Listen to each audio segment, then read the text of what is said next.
All right, man. This is not for the week, man. I usually don't do intros. I don't do that, but today is a very, very special day. Today we got former NFL New England Patriots cornerback T. Wheatley. Let's go. T. What's going on, fam? How you Hey feeling? How man, you I, feeling I today, need brother? I need you to intro me when I'm like on conference calls and stuff. I don't get intros like that ever. Listen, man, I'm trying to make it different for you today, man. I'm not trying to bore you with the whole same old, but I do want to know, starting off the back, it's the time of the year, T. Yeah, And I just want to know, how's your mental health, brother? man, I'm good. It's that time of year where everything is tough dealing with family. I got three kids running around here somewhere. I don't know what they're doing. Right, you got the blues, but life is good, man. I got no complaints. Things could be worse.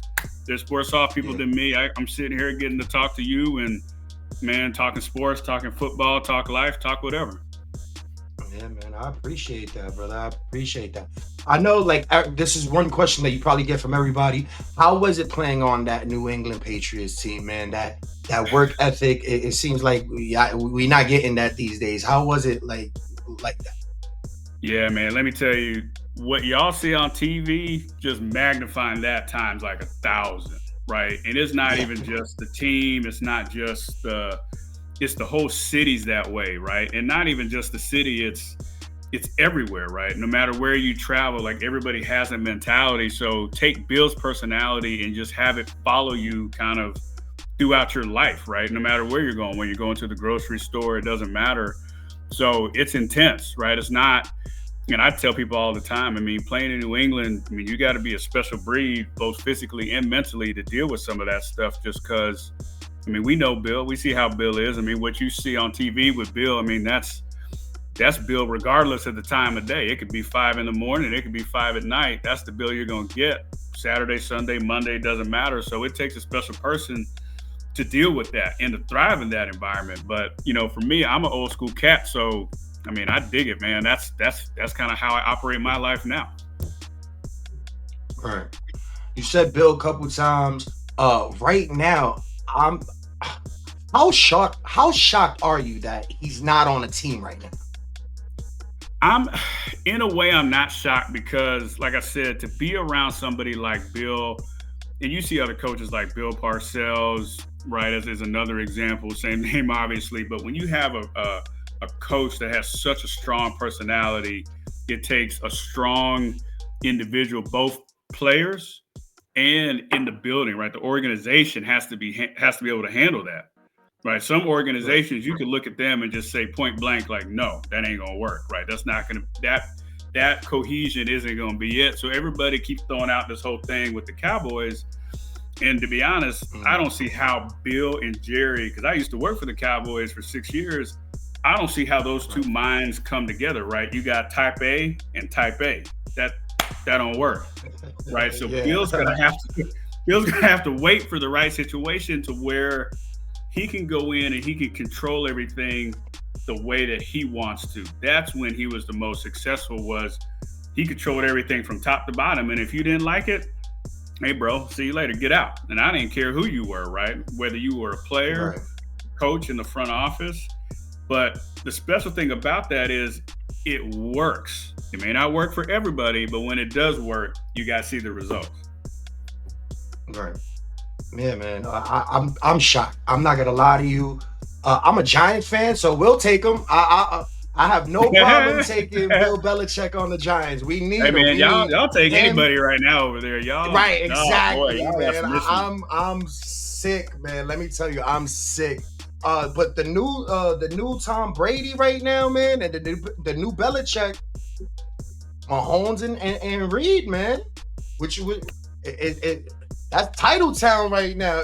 It could be the first time ever in NFL history for a three-peat. Do you see that in Mahomes' future? I see it as long as they don't overcomplicate it, right? So like when I was in New England, when they were rolling good, we just did what we do, right? Like we don't overcomplicate it. All of a sudden, when you see teams that kind of geek out or freak out when times get tough, like bro, just keep doing what you're doing, right? You got there for a reason, doing the same stuff. So why reinvent the wheel all of a sudden, right? So don't try to over Right. game plan it. Don't try to do too much. Like, let the players play, right? You got ballers on the team, go let them ball. And then you got coaches that are incredibly smart. Let them do what they do, right? If things get tough and you want to throw in a quick, trick play or whatever, cool, whatever, man. But as long as they stick to the script, they're good. All right, so are you calling bullshit on these plays, T? Or is it just Mahomes being real lucky? Or they don't want to make Taylor Swift mad? I Like, mean, which one is it, man? Come to be on. honest, I mean, it's probably the whole Swifty thing. To be honest, I think Swifty probably is calling down some of the plays if you keep looking at it. But I mean, I call bullshit, right? It's like, why, again, why reinvent the wheels? Like, yes, some of the players are different, but they don't suck either, right? So all of a sudden, it's kind of like, Right. why are we trying to do something that we haven't done before, right? Like, if it ain't broke, Right. then why try to fix it? Right? Just keep doing what you've been doing. I'm not saying you Right. got to run the same plays you've been running for the past 2 years, right? You want to mix it up a little bit. But if everybody knows your MO, which when you get to the level that we play at, typically we know what's going down. Like, bro, if you got ballers on the field, which Right. they do, just call the play. Sometimes call the play and tell them that the play's coming. See what happens, right? I Right. got better Right. bullets in Right. my gun than yours, right? So yeah, I'm gonna call bullshit on some of the plays. Like, for what? Why would you do that? Nice. Nice. Got you. Um, yeah, Mahomes is, he's the GOAT. He's the next Tom Brady. I'm hoping he could get that three-peat off. That'll be great for the brand and everything. But I'm just tired of just always feeling like I don't want them to lose, but when you got people like Josh Allen and Russell Wilson and Golf and all of these people that you want somebody else to have Oh, have no that doubt. moment. You know what I mean? Yeah, Yeah, so I don't like where it's like they're down, then they cut the camera hard to Taylor, and then it's like boom, bro, like that out of gets the so blue, old. penalty, touchdown. Yeah, nah, I'm getting tired of seeing Swifty on the TV, man. Like, if I want to see her on the TV, I'm gonna go watch MTV. I'm gonna go watch some award show or something. Like, Yeah. I get it when she first came about, it was all the rage, and they cut to it, and it got the NFL a whole bunch of ratings. But after a while, it's kind of like, Fuck that bitch. And fuck that Pharaoh too. Nigga, who you talking to? That bitch car better be bulletproof, bitch. can we please just get back to football? Is that okay? Right. So, like, I'm with you. Like, Right. after a while, I don't want to Right. watch KC, and it has nothing to do with Mahomes or anybody. A lot of them I know personally. Like, I'm not trying to deal with all that, but I don't want to see Swifty every, I don't know, 10 minutes either. Yeah, every so plays, yeah, I feel like the person that is keeping that old school um real football is Mike Tomlin, man. Yeah, The he's an old Pittsburgh school cat Steelers are now. sensational. He's an old school cat. Sensational. Listen, bro. I love what because here on Not for the Week, me and my co-host Jay Storm, we like to joke around and stuff. So we were calling Mr. Russell Wilson Sierra's boyfriend. Then he upgraded to Sierra's fiance. And then once he started getting a little ball rolling, it was Russ. But at the Yeah, elite level, my man's is playing right now. He is Mr. Russell Wilson. He is going, I'm talking about 120, 158 yards, 2 touchdowns. Like he came off the bench. He got thrown off of the Broncos.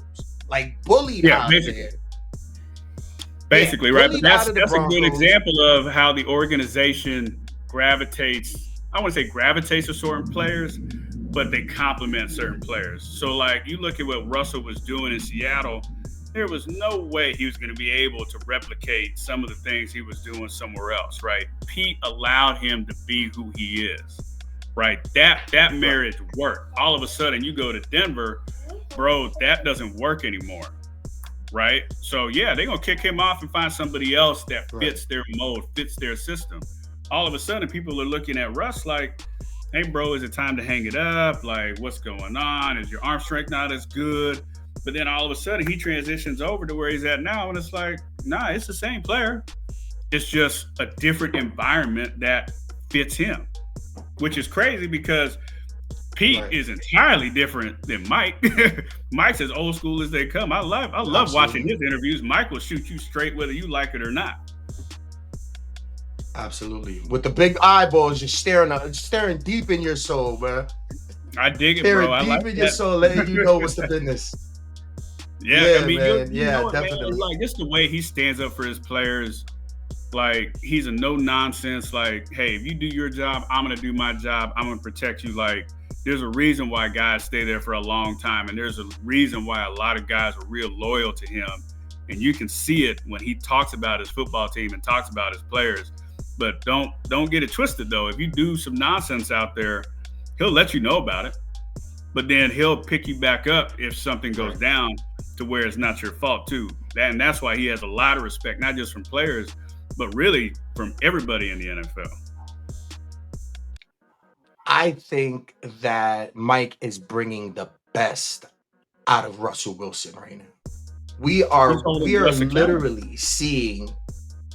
Yeah, and listen, that's Russell Wilson on Seattle winning a chip and everything. Like, he is so entertaining because the pressure's on him. You know, you had beast mode, you had all of that in Seattle, but coming here, it's like we all expected him to, like, when they took the rookie out and put Russ, we looked at like, we don't want to question you, Mike, but right now, what are you doing? We're winning and Yeah. everything, and now it's like they're winning.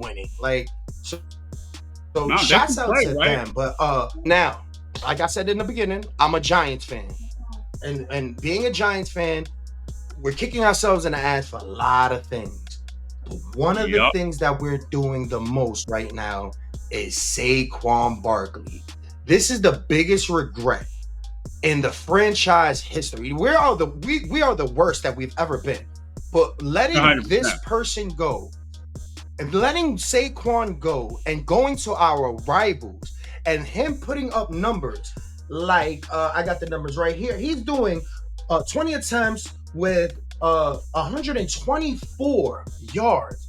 He's averaging 6.2 yards. I mean, he is literally in average. He's literally getting 9.8 every carry, bro. That's a first down every carry. I He mean, he's so it's mind sensational. blowing what he's doing, right? It's mind blowing, and like you said, and I said it earlier in the interview was organizations kind of make and break everything, right? It starts with people like Bill, and it starts with people like behind somebody like Bill, right?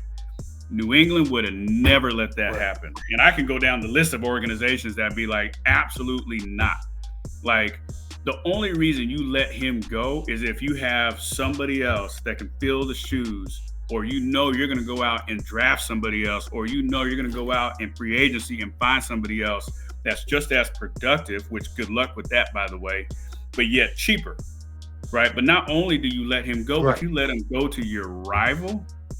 To me, that's such a weak, it's such a weakness, right? It's like, I get it, like you may not want to have a player have control of you, but look at what Bill did with Tom. You know how many times both of those butted heads, Right. but Bill was a big enough man to just be quiet and let Tom be Tom because Tom is just that damn good. Like, I mean, Yeah. bro, the numbers you just put out, you mean to tell me that you could go out and find anybody else, anywhere, that could replicate that without having to pay him what you were going to have to pay him anyway? No, absolutely Right. not. You were trying to get a bargain, Yeah, man. and look what it gets you. Running all up and down Yeah. your backside. I mean, we got a good draft pick. We got a good draft pick coming up. So hopefully we get a quarterback, I a hope couple he's a weapons. baller. We need to completely rebuild. Yeah, You, man. We need you need to something. rebuild I'm from. thinking Shador, and let me get Shador and Belichick in the Giants, and I think we'll be good, man. I think if you get Shador, then you eliminate Bill because those two are gonna butt heads there, right? But I like Bring his dad. Shador. Bring his dad. Well, if you bring his dad, Yeah, then bring his dad. you guys gonna have a sellout regardless of how good you are. You're gonna sell MetLife out every damn game. I love prime time, man. Shouts out to prime time, man. Now he's doing his thing, man. I mean, I was up there when they were doing the coaches' shirts, and his name came up, and I thought it was a good fit. Just knowing everybody, I know the AD really well. I still know all the folks there. I still talk to him pretty much every week. He's doing his thing. I mean, it took a little bit, but again, it goes to show if you have somebody that is almost like a Bill mentality, which Prime doesn't necessarily portray that in the way that he talks. But if you listen to the way he talks to his players and about his players, it's very much the same, right? He doesn't have any time for BS at all, right? But when you look at like the Giants, there's just such a lack of leadership. Like, I almost want to ask, like, who's steering the ship, right? Just throw out a name. Yeah. Who's the captain? I don't know who the captain is. Let me try to vote. Yeah, man, it's horrible, man. It's horrible. One quarterback, Daniel Jones, he got cut, but he went to the Vikings, and the Vikings, sensational, great, love them. Yeah. So they were the sleeper team. They at where they at, but the one quarterback that's just not catching a break, their receivers ain't getting paid. He's having an all-time MVP season, but he's losing every game. Is Joe Burrow, bro? Part of that is his defense. Now, number one, they won the game last night by default, and the Cowboys suck. So, more power to them. But whatever, it's the Cowboys. That's you could take a whole episode for that disaster. But when it comes to Joe, I mean, Joe needs help, man, and it's not just on the outside. I mean, he needs his old lineman to where he's not trying to throw and run and end up on his backside all the time. I mean, Joe's back there panicking, right? Like, it can't just be him in chase the whole time, right? You need more than just two bullets in your holster. I'm sorry. Guys are too good for that. Right? So, I mean, Joe, and the thing is, Joe's always been a baller, right? So, you got this perennial star quarterback. Get him some help. And if you can't go out and find a good number two, a good solid number two or number three, hell, at least go find him a couple good old linemen to where he could step up and climb the pocket, because he's a pro-style quarterback by nature anyway. He doesn't want to run, right? He'll step up and he'll laser one in there. Get him some help that way, right? Like let's not overcomplicate this situation at all. It's very simple. Yeah. I feel like they should cater to Joe like they did Brady. Give him what he wants. Pay his receivers. Do whatever he needs. Listen, Burrow is like, he is the dream quarterback. 369 yards with 3 touchdowns. This is damn near every game, T. Yeah. Every game he's doing this. With no help. And it's not even he's sustainable. Putting up these numbers with no help. That's not sustainable. That's not. It's I don't know how he's doing it, but that's not a long-term play, bro. Like, you can't ask him to do that over and over and over and over again with no help, right? If you keep asking him to do that, what's going to happen? He's going to end up getting hurt, or he's just going to get pissed off and be like, hey, bro, I'm out. I'm going to go do something else. Or his receivers are going to be like, hey, you can't help my quarterback. Like, I'm out too. Could you imagine if he had what he needed? Like, Mahomes, he has his people, but they're hurt. But he still has those people. You know what I mean? Yeah. Like, Burrow is going out here and he's putting in work. MVP, man. He's supposed, even though he's nowhere near in that. He's out of the, playoffs and everything. But that's an MVP record what he got this year. Say really quick, I liken it to Brady's first year in Tampa. You got the greatest of all time, and he's putting up Brady's stats with no damn help. All of a sudden, you get him some help. Look what happened. Again, it ain't rocket science, but you can't have just one guy doing everything by himself. League's too hard for that. And he's doing it too, man. So just imagine, bro. That right there. And I was telling my co-host, like, they need to fix the problem now while Joe is still young in his prime. You know what I mean? Like, they need to fix it ASAP. Make him happy. Absolutely. He Give him deserves it. Give him something. If he right? didn't show it at any by taking the Bengals to the Super Bowl, and after this season, next season, pay whoever needs to be paid and get him whoever he needs to win these games. Like I said, man, all of these players that we talked about all these games except for the last one was pretty much MVP playoff runners.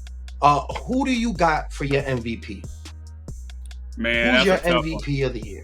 Yeah, I mean, honestly, right now, I mean, it's a crapshoot between King Henry and Barkley, man. Like what those two folks are doing. And this is how real it is. Like to be a dominant running back in today's game is almost unheard of, right? When you talk to defensive coordinators or when you talk to anybody, they will typically name a wide receiver or a quarterback because it's a passing man's league. Throw the ball around, do whatever. These two dudes are running all up and down the field and nobody can stop them. It is staggering. You have two guys that still have the potential to go out and break the record. That shit has never happened. I've never seen some of this stuff before, right?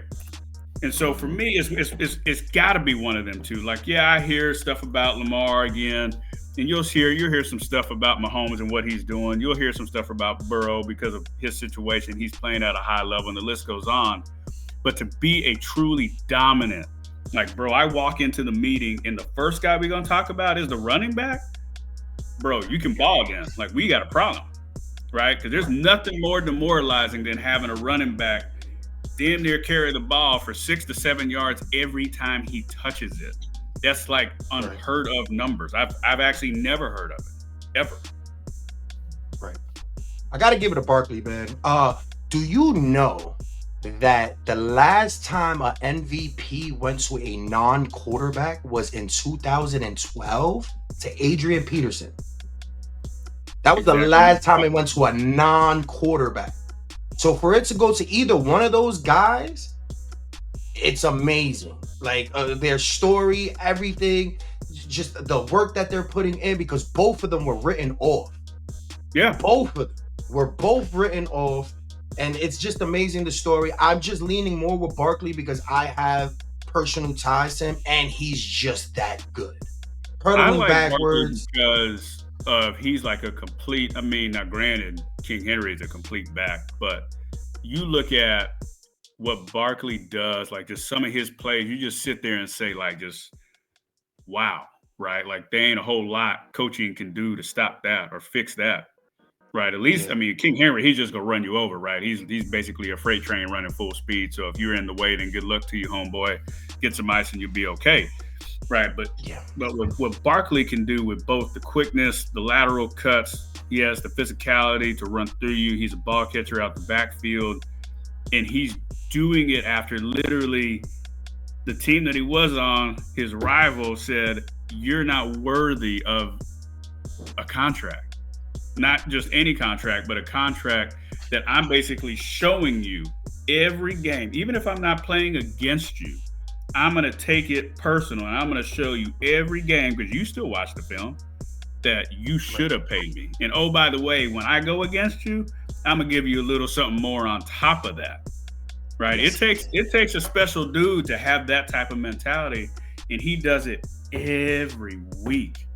It is, to me, like I said, to see a dominant running back like that. I mean, AP was the last one. I played against AP. Same thing. You walk in the meeting, it's like, all right, so how do we stop AP today, right? Like you don't want that, bro. I'd rather go stop Randy or somebody else first. Right. Absolutely. Last question before we get up out of here, T. Super Bowl. Right? Oh, who's your two teams? All right, who's your two teams? And right after your two teams is going at it, Kendrick musters the stage off and everything happens. What's the outcome and what's the exact score, so we can run this back and see if your team makes it and if the scores is even there? Oh man, that's such a tough one right now. I like Baltimore. I like Baltimore for a number of reasons. Defense is good. They can run the ball with Henry, so they can control the clock. Now, the only thing that will stop them is we got to get Harbaugh to not be a gambler all the damn time, right? Don't do too much, like I talked about earlier. Just do what you do, right? Let's not reinvent the wheel all of a sudden, right? Right. So that'd be one. I think they're gonna win regardless of who they play. But the other one, so you got Baltimore taking it.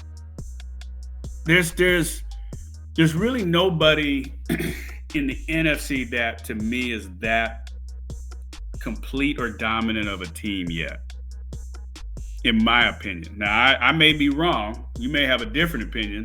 You may want to throw out a team, but right now, I couldn't tell you who's going to make it because there's nobody that's just out there just kicking ass and taking names like from start to finish, right? There's always these little blips in here, right? So I don't know, but right now, quote me for sure on Baltimore. I don't care who they play. NFC, give me a week. Let me see who's going to do something now that the weather's starting to change. It's about to get colder. You about to go out and play like old school football like you play in your backyard. Right, that's when things get a little bit different to me. Right, the show starts now, in my opinion. Right. Who you got? That's the question. I'm going with Philly. I'm a Philly. It has to be Philly because I just feel like they laser focused right now. I feel like they got everything. Everybody's sweating. Mahomes is just getting there just by the skin of his teeth. Then you got Allen, and it's up and down with him. And I feel like Lamar drops the ball when it's really needed at times. And that's where, like I was saying, if Lamar and Baltimore can just do what they do, if they were just to go out there and be like, here are my 10 plays I'm gonna run. Bro, their team's pretty damn good. They don't have to do a whole lot of trickery, and really they don't. Now their offense is a little bit interesting, but they don't have to do all that, man. They don't. They have a good passing game, good solid passing game. They got the RPOs. You got a solid running back who's might be the damn MVP. And on defense, there's not a whole lot of weaknesses that jump out to you right out the gate. When I look at somebody like Philly, I go back to the coach to where you try to do too much sometimes. Stick to what you know, but historically, they've always been known to try to do too much. And so my question is, can they get out of their own way? Right. And that's going to be who wins. We got to see, man. But T-Wee, I'm going to book you a couple more times before the Super Bowl and everything. Yeah, so, man, I can have you as I have you as an analyst on here, man. I appreciate your time so much, brother. Thank you for, just taking time and accepting the invite so quickly. And like I said, we're going to book you a couple more times before the Super Bowl to do sports talk with us, man. This is not going to be. Hey, I'm available every day, all day. You just tell me. I'm here to talk football all day long. That's what I do for a living. I'm basically an analyst anyway. I run a tackling company. So I work with NFL college teams. So that's all I do. I'm looking at the, so I didn't want to ask any, over questions. So I'm like, why is nobody really talking football with him? Like, you know what I mean? Like, nobody wants to go and talk about their job and everything. Like, yeah, you want to get it out there, but 1-2 times, all right, cool. Like, get my mans on here. You know what I mean? Hey man, I talk football all day, bro. I'll talk NFL. I'll talk college. I mean, I'll give a shout out to one of our biggest clients, Army University. Man, they had a hell of a season. They've been with us for 3 years. Now that Notre Dame game was a little rough, but boy, if you look at their defense, they got some ballers, bro, and they're not afraid to strike you now. Right? They're damn good. Oh yeah, they hungry, man. That's what I love about college ball. These guys, they little divas now, man. Like I said, you was in that era where you had to be hungry and you had to play every day like you coming out of college and everything, man. But I'm going to get you back on here, man. Time is money, brother. Again, I appreciate you, man. Thank you so much, brother. See you again next time, man. All right, man. That sounds good. I appreciate it. I'll be on the lookout.